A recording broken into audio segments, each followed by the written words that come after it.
Hola, ¿qué tal? ¿Cómo te va? Buenas noches, bienvenidos como cada miércoles en este horario a nuestro modelo político. Minutitos después de las 9, pegadito a nuestra edición central de noticias, comenzamos a hacer modelo político. Hoy vamos a recibir a un legislador nacional aquí, vamos a hablar de un montón de temas con él, se puede hablar de un montón de temas con nuestro primer protagonista y vamos a hablar de la actualidad nacional, provincial, partidaria y gremial. Todo en ese combo con el primer invitado. Un rato más tarde van a estar aquí referentes de la Unión Cívica Radical. Quiero decir viejos referentes, no por la edad, sino porque son muy conocidos.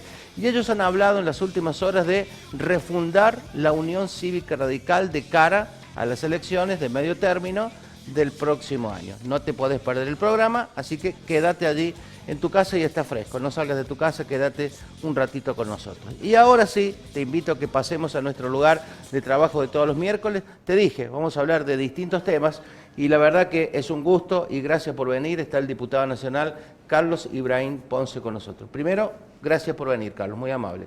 ¿Qué tal? No sé si me puedo Sí, retirar por favor, porque la gente no Muy entiende bien. por Hola, allí. ¿qué tal? ¿Cómo estás? Estamos con el distanciamiento. Estamos cumpliendo el protocolo. Estamos cumpliendo el protocolo. Bueno, un saludo muy especial, por supuesto, para todos quienes están viendo. Gracias por la invitación. Bueno, No, un gusto siempre tenerte por acá. es verdad. He estado más tiempo, creo, que como diputado que como vicegobernador. Sí. Yo creo que como vicegobernador te tocó una tarea ardua, ¿eh? El representante Pero varias no veces al gobernador. Sí, pero no me minimice la No. tarea legislativa, porque también... que la vamos a potenciar con lo que tenés sobre la mesa y con algo que tenés que anunciar. En este programa siempre se viene a contar y a anticipar. Y trae suerte este programa, ¿eh? Después le voy a explicar. Sos como Mirta Legrand, entonces. No tanto por la edad, pero es un programa que trae suerte. Bueno, el primer tema que queremos abordar, Carlos, tiene que ver con una excelente noticia que ha sido compartida por todos los puntanos, que es comenzar a recuperar dineros públicos provinciales retenidos debido a medidas de gobiernos anteriores y que te ha tenido como actor central. Contanos un poquito cómo es esta ampliación de presupuesto que incluye deuda a pagar para nuestra provincia. Es así y lo digo con mucho orgullo y muy contento porque se dio de alguna manera como uno creía que se podía dar. Pasó la pandemia, ¿no?, en el medio, pero antes de la pandemia, cuando asumí en diciembre, esto lo empecé a hablar desde el primer día que asumí como diputado nacional, hablando con los distintos presidentes, tanto como el presidente de la Cámara, el presidente de la Comisión de Presupuesto y también con el jefe de bloque de Frente de Todos, Máximo Kirchner, bueno, y todo, por supuesto, con el compromiso que cuando tocáramos el presupuesto se iba a tocar el tema de lo que es la deuda de San Luis. Y fue así, porque nosotros necesitamos un instrumento legal para incorporar en el presupuesto para que después el Ejecutivo, ya sea por el mismo jefe de gabinete, pudiese, digamos, instrumentar el pago para la provincia de San Luis. Bien. Y fue así como se dio, cuando se discutió últimamente, bueno, recientemente salió ya el presupuesto ampliado, y uno de los fondos fueron los fondos para San Luis, que está en el artículo 11, y quedó incorporado el instrumento que, bueno, ahí... En ese instrumento me tocó un dilema para tomar un posicionamiento justamente en la sesión, porque ya el jefe de gabinete había dicho que habían 7.500 millones para empezar a pagar la deuda de San Luis. Para empezar a pagar la deuda. Desde mi criterio yo dije, no, nosotros necesitamos cobrar toda la deuda y reclamé automáticamente toda la deuda, entendiendo que San Luis ya va a cumplir 5 años del fallo de la Corte Suprema. Imagínate que en aquel momento eran algo así como 11.300, 11.500 millones de pesos, que eso significaba unos 870 millones de dólares. Es decir, que valor estábamos dólar hablando... 2015. 2015. 5 años atrás, perdón. Sí, 2015. Bueno, más o menos, sí, más o menos, por supuesto que habría que tomar qué referencia de dólar, pero fíjate vos que al tiempo, que ya han pasado casi 5 años, hoy serían unos 250 millones de dólares. Fíjate vos cuánto hemos perdido la provincia de San Luis por no cobrar en tiempo y en forma y porque nos dilató el gobierno anterior la posibilidad de pago ya teniendo un fallo a favor por parte de la Corte Suprema. ¿Y qué se ha generado en este tiempo? Es una tasa pasiva con respecto al tema de lo que es la actualización de esa deuda. ¿Y qué ha pasado? Claro, la inflación se fue comiendo, porque no es lo mismo una tasa pasiva, por supuesto, a una tasa si bien digo una tasa pasiva, a una tasa que da cualquier banco, que incorpora cualquier banco, que por supuesto está muy lejos de la realidad.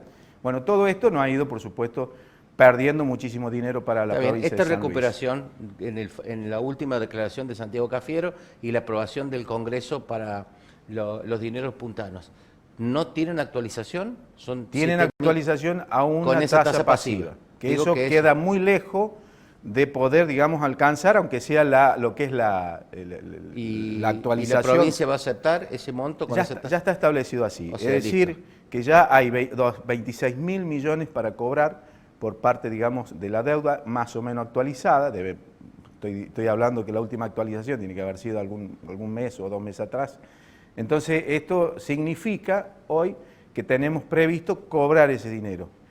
El instrumento ya está. Se hizo la parte que me correspondía a mí, y en esto hay que aclarar algo que me parece a mí que hay que ponerlo en relieve. El gobernador en el 2017, cuando se firmó el pacto fiscal, el gobernador mismo dijo, no vamos a aceptar los condicionamientos que pone la Nación, y uno de esos condicionamientos era renunciar a esos juicios que tenía todas las provincias, incluidos los juicios que tenía San Luis, que era el que ya tenía fallo por parte de la Corte Suprema. En eso, que también hay que decirlo, que legisladores de la oposición acá en San Luis fue criticado muy duramente al gobierno o al gobernador de la provincia de San Luis, diciendo que esa no firma por parte del pacto fiscal privaba a San Luis del crecimiento, privaba a San Luis de conseguir mano de obra, de conseguir un montón de progreso que iba a tener la Argentina, y fíjese cómo terminamos. Bien. Lo quiero poner en relieve, porque pareciera ser que la oposición dice las cosas y después se olvida. Es más, ese mismo legislador ahora votó, por supuesto,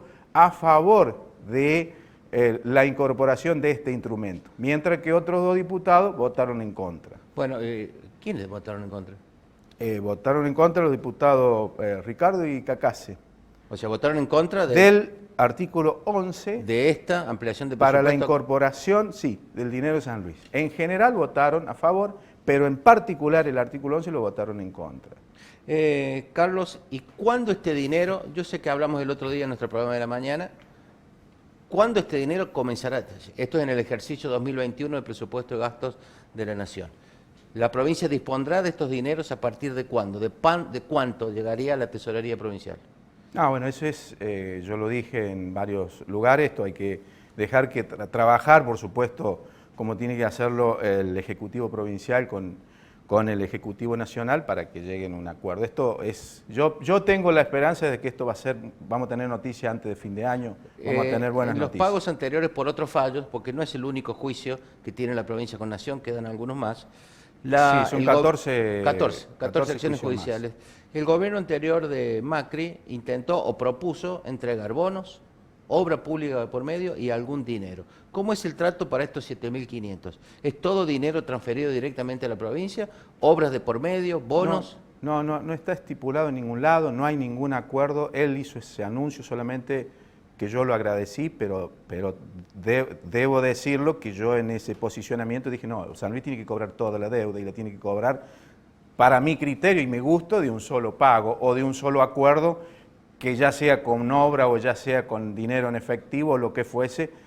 El tema es que nosotros tenemos, es una provincia que está con muchísima experiencia y está acostumbrada a hacer obras y sabe que la obra que la hace tiene empresas muy capacitadas para hacerlo, y por supuesto que a nosotros nos conviene siempre recibir el dinero y las obras hacerlas nosotros, no depender, digamos, que la Nación le pague o no le pague, o que tenga sus diferencias con las obras que se vayan a hacer. Yo sé que excede, porque eso lo va a definir el Ejecutivo y el propio gobernador. Lo ideal sería el dinero completo, pero es cierto que hay una situación económica difícil, adversa para la República Argentina y para todo el mundo, y sí se podrían incluir distintos modos de pago que...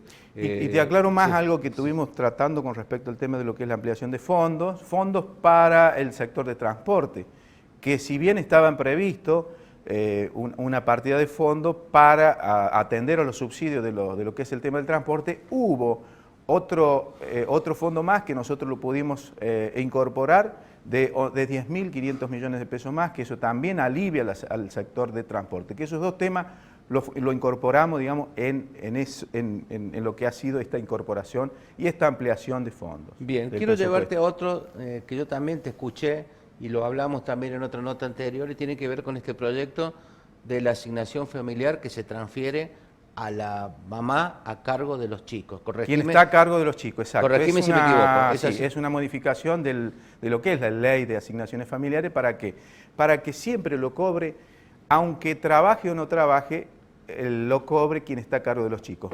Comúnmente tenemos papá que trabaja y la mamá, ama de casa, que cuida a los chicos. En ese caso, lo que se debe hacer es simplemente bancarizar a la mamá y que la mamá siempre, digo la mamá si está al cuidado de los chicos, siempre cobre que le depositen.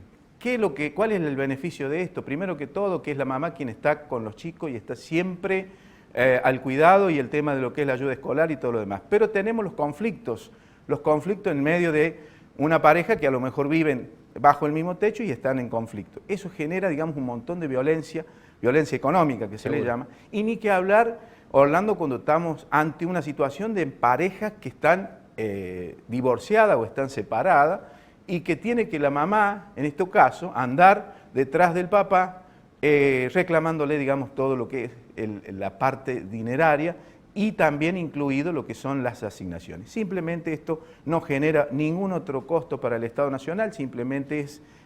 se cambia el destino. Se cambia el destino y nada más. Quiero una aclaración, Carlos. En caso de que el padre esté a cargo de los hijos, cobra el padre la asignación. Cobra el padre. O sea, el que está a cargo siempre es el beneficiario. Siempre es el beneficiario. Tenemos una particularidad que casi siempre, o en la mayor cantidad de casos, la mamá siempre es la que está a cargo de los hijos. Esto no quiere decir que siempre tenga que ser así. Puede cambiar, digamos, en el futuro, que haya muchas mamás que tengan trabajo y que no estemos en esta situación, que más papás trabajan que mamá, bueno, en ese caso cambia la situación. Hoy la realidad es esa. Me parece a mí que es un muy buen proyecto en la cual tenemos que trabajarlo para poder, digamos, concretar esa situación. ¿Es un proyecto de tu autoría, del bloque que integrás? Sí, no, de autoría mía, de autoría. Y después tenemos otro proyecto que me parece muy interesante, importante, que recién lo acabo de presentar, que es todos aquellos débitos, pagos en débito, de tarjeta de débito, es decir, a vos te lo sacan en forma automática. Vas a comprar, te sacan el dinero en forma automática, vos lo revisas en la cuenta. Es como pagar en efectivo. Es pagar en efectivo. Pero al comerciante le demoran 72 horas para poder acreditárselo. En todo lo que hace ese bache, digamos, o ese tiempo, ¿no? Yo estoy pidiendo que se le acredite en forma inmediata, porque de esa manera ayudaría no solamente tener en forma inmediata el comerciante, que le ayudaría muchísimo, sino que también hasta para el propio cliente, seguramente que van a haber ofertas mejores, inclusive mejoraría el tema del precio de los productos. Seguramente. Quiero hacer una pregunta que nace del proyecto. ¿Quién tiene el dinero entre que me lo descuenten de mi cuenta de débito hasta que llega al local que acabo de comprar? Bueno, el sistema financiero, los bancos... en algún lado está ese dinero. Exacto. Hasta Entonces, que dispone el imagínate comercio. el flujo de dinero que hay permanentemente, más con la pandemia, que sabemos que se han incrementado no sé cuántas veces, pero yo digo que más del doble, más del triple seguramente que se incrementó los pagos con débito. Fíjate vos que el tema de dinero no se podía, digamos, casi tocar, entonces era todo por débito. Incluso muchos servicios terminaron y casi, digamos, el 100% se terminaron pagando por este tipo de operaciones. Bueno, para repasar este último proyecto que acaba de entrar, lo acabas de presentar. Sí, acabamos de presentar. Bueno, el tema es, ¿qué va a pasar con ese dinero que se descuenta en la cuenta de débito hasta que llega a la cuenta del local donde hemos comprado? Tiene que ser acreditado automáticamente al comerciante. Tiene que llegar inmediatamente. Inmediatamente, sí. También tuvimos el proyecto que pedimos que se siguiera pagando el ingreso familiar de emergencia. La IFE. Eso lo hicimos automáticamente cuando se anunció de que se pagaba solamente Buenos Aires, creo Chaco. Automáticamente presenté un proyecto justamente para eso y los trámites, tanto a los ministros, el ministro el jefe de gabinete, como también el ministro Culfa y la directora de ANSES, Roberta, a los fines de que se le diera continuidad no solamente a la provincia de San Luis, sino que a toda la Argentina, entendiendo que el flujo de dinero que entra a través del ingreso familiar de emergencia es muy importante para el sostenimiento de la fuente de trabajo, los comercios, hasta que la Argentina empiece a producir y salgamos de este pico más, digamos, alto, que es la pandemia, ¿no? Recordemos que la IFE, en la última etapa, está circunscripta a aquellos distritos o ciudades o habitantes de las denominadas zonas rojas. Las denominadas zonas blancas o sin circulación comunitaria, no digo que han quedado desactuadas, pero han quedado quizás análisis. Lo que prevé este proyecto es que se continúe en todo el ámbito argentino el pago de la IFE hasta salir de la pandemia. De alguna manera sí, estábamos hablando justamente en ese segundo y tercer ingreso familiar de emergencia que se dio. Tuve la suerte, digamos, no creo que haya sido esto que haya decidido el presidente, pero sí trabajamos con otro diputado de La Rioja.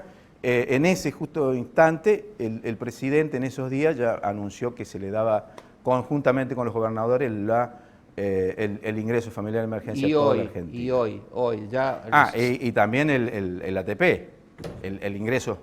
El aporte para el trabajo y la producción. Bien. Eran dos temas que yo quería... El tema de la IFE, Carlos, sí. Ya se ha pagado primera, segunda y tercera cuota en la provincia de San Luis, teniendo en cuenta nuestro estatus sanitario, que estamos en la última etapa. Sí. En la última etapa. ¿Se sigue pagando en todo el ámbito nacional? Esto es mes a mes, por supuesto que lo que se está hablando de que se está revisando, por supuesto, y haciendo algunos retoques, y posiblemente, bueno, esto va a seguir seguramente con algunos cambios, ¿no? Esto es lo que yo pienso que va a existir de aquí en adelante. Ya hubo algunos cambios anteriormente y creo que se va a empezar a aplicar con algunos ajustes, pero sí, va a seguir.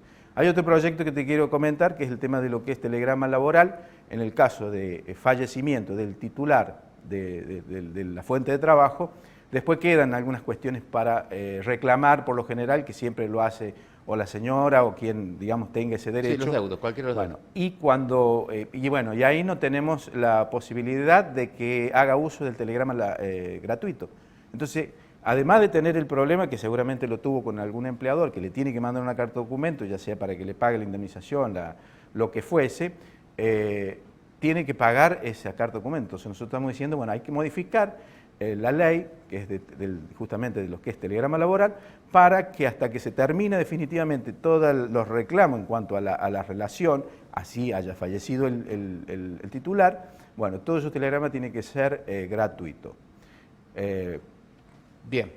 Quiero meterte en dos temas domésticos. Bueno, me quedaron varios proyectos, pero bueno, después lo hablamos. Después por ahí infinidades. Nos podemos juntar otra vez. Infinidades. Pero quiero aprovechar. Vos querés llevar a un terreno, me parece a mí, que es el que te gusta. No, pero no es el que me gusta. Cada vez que tenemos un invitado de un diputado nacional, en el caso, hay que aprovecharlo con todos los temas. Voy a ir, para mí, el más livianito, después voy a ir, me parece, el más pesado. El otro día hablé con vos sobre el destino de la CGT Villa Mercedes.